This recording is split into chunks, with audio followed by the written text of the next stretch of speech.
Heroes of the City of Man, Fighters Killing, Fighters Killed, page 85 to 96.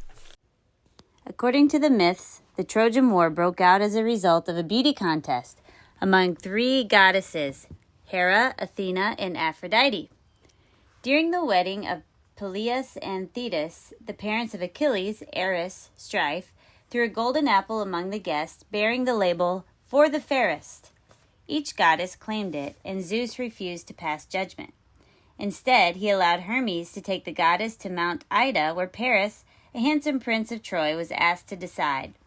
Hera bribed him with promises of power and riches, Athena with glory in battle, but it was Aphrodite's offer that Paris would be given Helen, the most beautiful woman in the world. That got Paris's attention. The only obstacle to the fulfillment of this promise was the fact that Helen was already married to Menelaus, prince of the Greek city of Sparta. Undaunted, Paris visited Sparta, and while Menelaus was traveling to Crete, he seduced Helen and they eloped to Troy. When the Trojans refused to return Helen or punish Paris for his adultery and his offense against Menelaus' hospitality, Menelaus gathered other Greek or Achaean princes to lay siege to the city. Though this story forms a background for Homer's Iliad, the epic makes only passing reference it. Nor is there any mention of the most famous incident of the war, that of the Trojan horse. Instead, the Iliad records the events of a few weeks during the 9th year of the 10-year siege of Troy. In the Greek original, the first word is menes, wrath, and the first line announces that the poem is about the rage of Achilles. Insulted by Agamemnon, brother of Menelaus and leader of the Greek operation, Achilles withdraws from battle, and through much of the story he sits among his ships, grimly refusing every offer of reconciliation. The Iliad's focus on Achilles is fully justified, since the fortunes of the Greeks and the outcome of the war hinge on him. With their greatest warrior refusing to fight, the Greeks retreat before the Trojans, led by Hector, son of the Trojan king, Priam. Eventually, Achilles relents enough to allow his friend Patroclus to enter the battle dressed in Achilles' armor. And Hector kills Patroclus. Achilles' rage turns from Agamemnon to Hector, and he ravages the Trojans, finally killing Hector and then savagely dragging his body around the battlefield. The epic ends with Priam's night visit to Achilles' ship, during which Achilles agrees to return Hector's body to his father for burial. To understand Achilles' withdrawal from battle, we need to examine what is called the heroic ethic, the heroic ideal, or the heroic way of life. Sarpedon, a Trojan warrior, sums up its main tenets in a speech to Glaucus. "Ah, my friend, if you and I could escape this fray and live forever, never a trace of age, immortal, I would never fight on the front lines again, or command you to the field where men win fame. But now as it is, the fates of death await us, thousands poised to strike, and not a man's alive can flee them or escape, so in we go for attack. Give our enemy glory, or win it for ourselves." As is evident from this quotation, heroes viewed death, glory, and immortality in a particular way. Heroes expect no life of bliss after death. Book 11 of the Odyssey indicates that the early Greeks believed that the dead continue some shadowy kind of existence in Hades, but this is hardly worthy to be called life. Death is for all practical purposes the end, and this end is what defines human beings over against the gods. As we have seen from Hesiod's Theogony, the gods did not create the world and they do not have complete control over what happens in it. Gods are more powerful than mortals, but this it only a matter of degree. At times in the Iliad, heroes fight, wound, and come near to defeating gods. Death is the one absolute boundary between the gods and humans. Men and women are mortal, while the gods are immortal or deathless. Death is, for the hero, always an imminent end. At his back, every hero continually hears Time's winged chariot hurrying near. As Simone Weil explains, all mortals know that at some point in the future they will die. For the warrior, death looms every morning as the inevitable future, and therefore every day the hero cuts off all hope, erases every future except death. War thus destroys all conceptions of purpose or goal, including even its own war aims. It effaces the very notion of wars being brought to an end. Though the hero knows that his life is short and death is the end, he wants to live forever. The only way to achieve eternal life is to fill the brief days of life with deeds of such glory that people will remember and celebrate them in song and poetry after the hero is gone.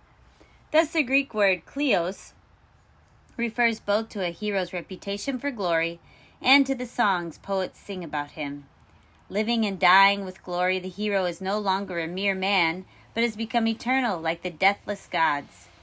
In its extreme form, a man guided by this ideal will devote his life to achieving a reputation for courage, strength, and bravery. And he will protect that reputation against all challenges. Just as the deathless gods are completely self-absorbed, so the consistent hero is concerned above all with his own name. The answer to the first question of the hero's catechism is, man's chief end is to glorify himself forever. Two haunting lines in Book 4 capture the heroic view of war and death. Screams of men and cries of triumph breaking in one breath. Fighters killing, fighters killed, and the ground streamed blood. With their matter-of-fact fighters killing, fighters killed, these lines capture the Homeric sense that the destruction of war is, as C.S. Lewis put it, all in the day's work. The parallel of the two phrases suggests that the two are indistinguishable. Is there any difference between killing and being killed? For the hero, not much. A hero gains glory by killing, but he can also achieve immortality by a heroic death. The equality between killing and being killed is horrifically captured in the first line, where the screams of the dying and the exultation of their killers harmonize in a chorus of bestial shrieks. Heroism is a highly individualistic and competitive ideal, for heroes do not even want their friends to surpass them in glory. This overriding desire for kleos, however, is softened by an emphasis on the love, philos, that a hero is supposed to have for his fellow warriors. This is a thrust of Ajax's appeal to the wrathful Achilles in Book 9. Achilles. He's made his own proud spirit so wild in his chest, so savage, not a thought for his comrades' love. We honored him past all others by the ships. Achilles, put some human kindness in your heart. Clearly, Ajax believes that consideration for one's fellow warriors is required even of a great hero like Achilles. As a central hero of the epic, Achilles' actions are played out between the poles of Kleos and Philos. Homer's attitude to the heroic ideal is complex. He admires the skill and strength of his characters. With his readers, he stands in awe of the sheer fury that Achilles unleashes during his final rampage. Yet Homer's epic explores the limits of the heroic epic, examines its contradiction, exposes its ironies.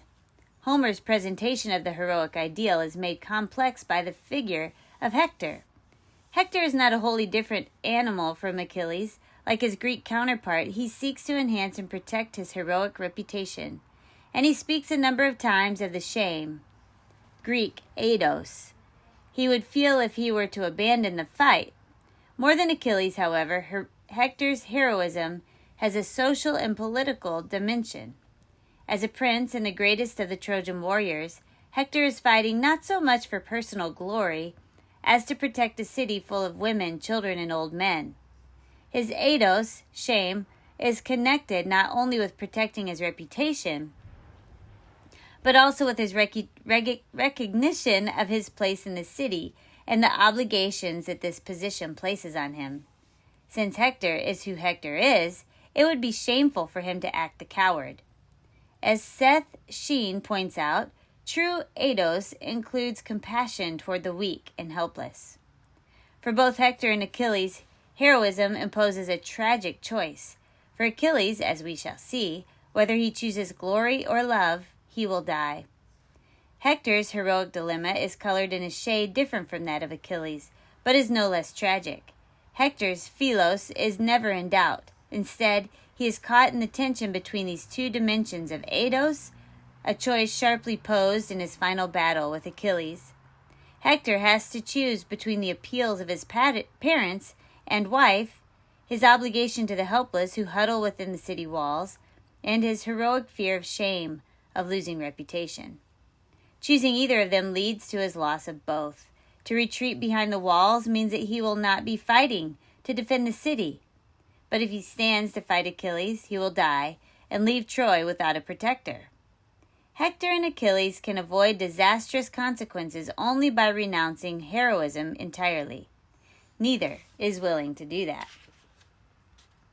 The heroic ideal has been one of the formative influences on Western culture, similar in its influence to the ideal of romantic love that arose in the late Middle Ages and continues to this day. In different forms, a hero appears as a great-souled man of Aristotle's Ethics, the rational sage of Stoic philosophy, the Renaissance courtier of Castiglione. But this ideal is not confined to distant past. The heroic age ended centuries ago, but many modern people operate according to its principles. Inner-city gang members who murder because they have been dissed are heirs of Achilles, as is anyone who runs to court to defend every infringement on his rights. Leaders more concerned with their place in history than with ruling justly are seeking a kind of heroic immortality. As I write, America is in the midst of a nightmarish scandal, which has stretched over months because President Clinton has heroically avoided the shame of a forthright confession. It is important to realize that this ideal is not in any sense a Christian ideal. I do not mean that Christians cannot have heroes or that heroic virtues like courage, strength, and perseverance are unchristian. But the heroic ideal is bound up with a particular religious position, a particular view of oneself, and a particular view of what it means to be courageous, strong, and persevering. It rests on the idea that death is a final end for man, while the Bible teaches we all will exist, either in heaven or hell, for eternity. Heroism encourages self-absorption, where the Bible teaches us to imitate Christ's self-forgetfulness. Achilles wants to make sure that Patroclus steals none of his glory. The Christian, like Christ himself, is to promote the glory, reputation, and well-being of others more than himself. It would be a useful exercise to compare Hebrews 11, often described as a catalog of biblical heroes, with the heroes of the Iliad. That one becomes a hero by hoping for things unseen, or by patiently waiting for God to fulfill his promises.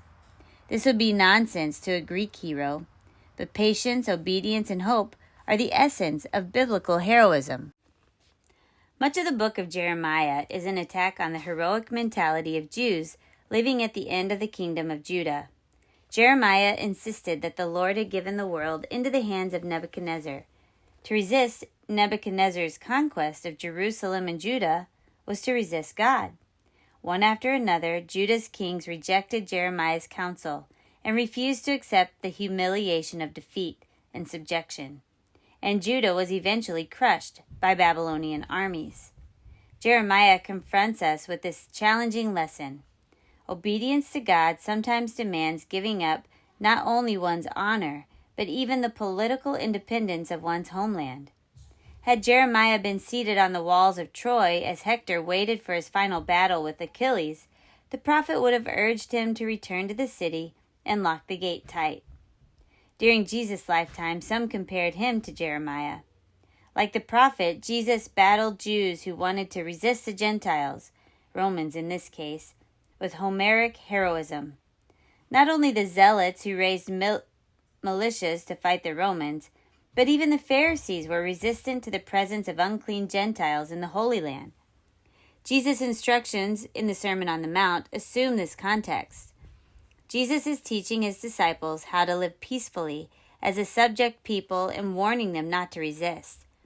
Each of the three first 3 Gospels includes a lengthy chapter in which Jesus prophesies that the rebellious city of Jerusalem will eventually be destroyed because of its resistance to Rome.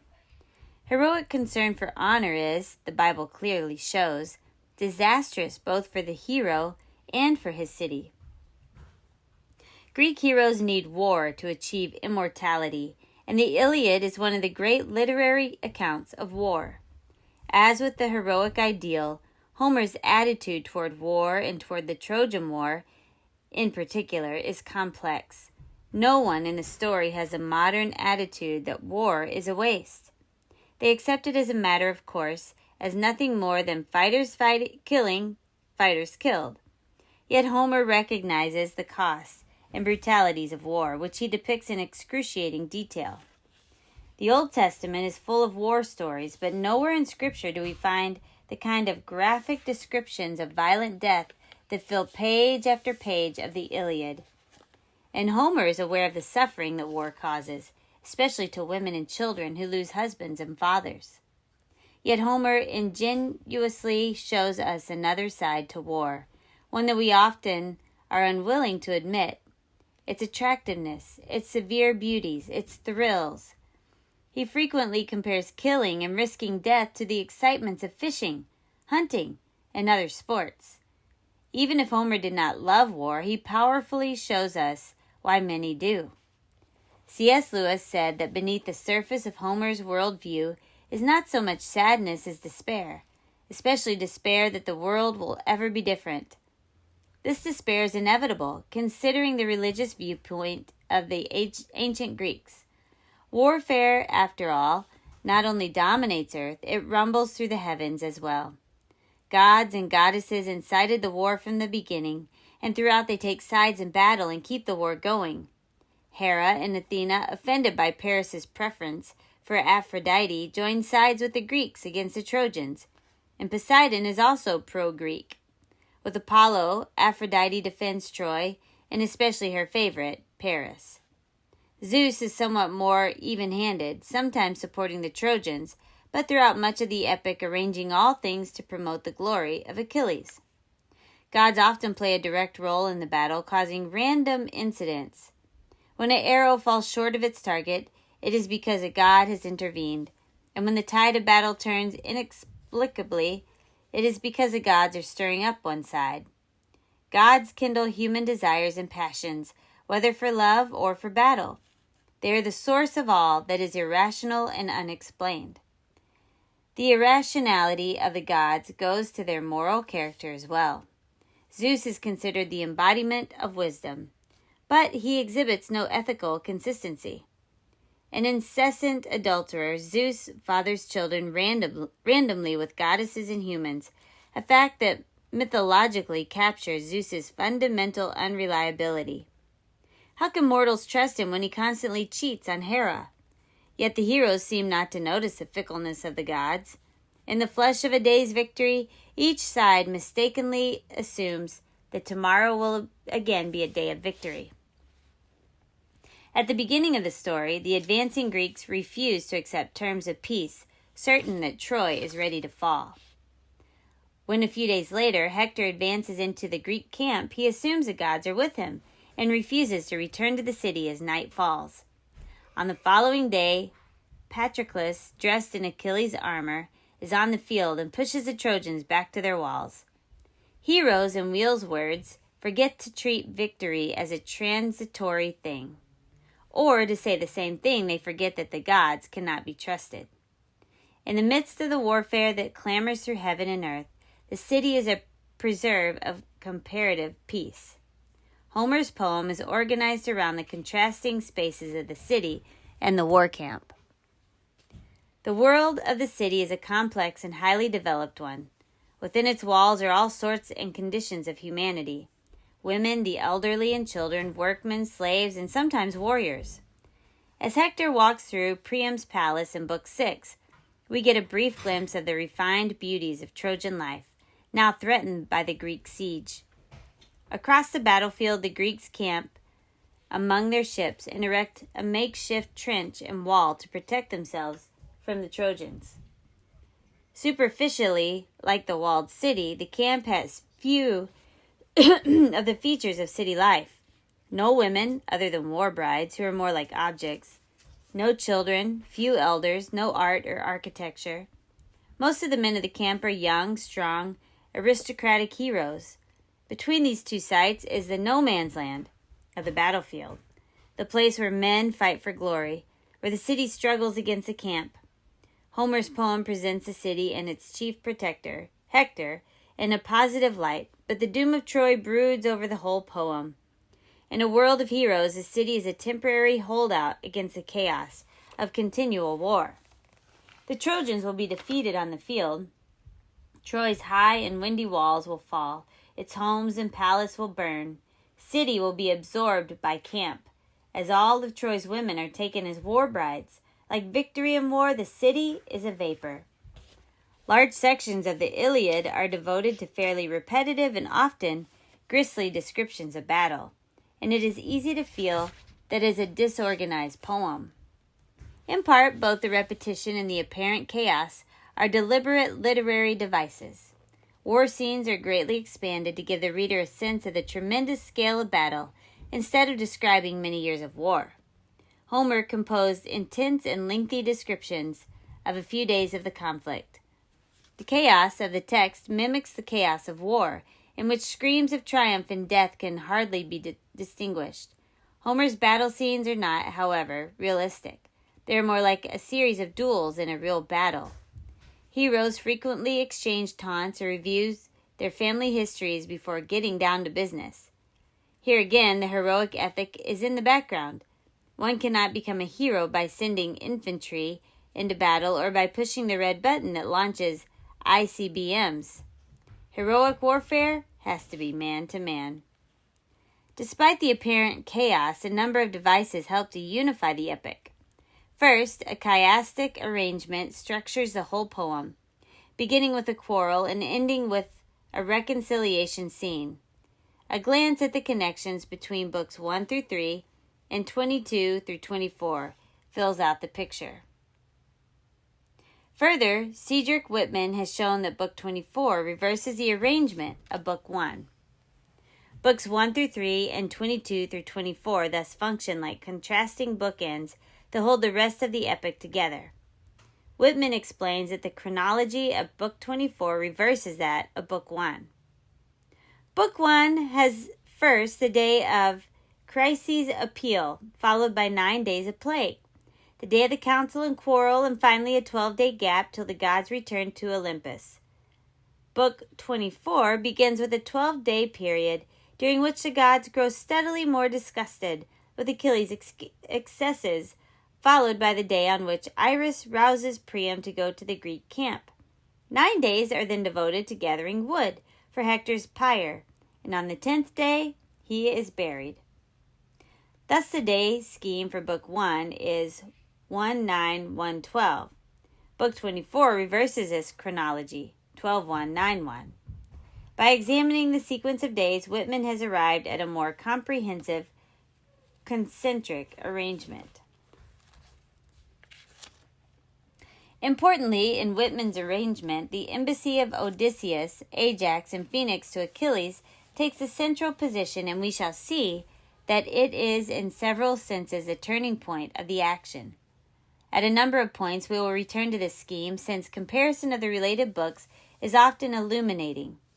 Individual books are also, we shall see, sometimes arranged concentrically. Homer also employs repeated type scenes that foreshadow later scenes. At several points in the poem, a single warrior comes to the fore in his hour of supremacy. Greek, Aristeia, literally prowess. Thus, Diomedes, Agamemnon, and Patroclus have Aristeia, the plural form, and all these foreshadow the coming rampage of the supreme Greek, Achilles.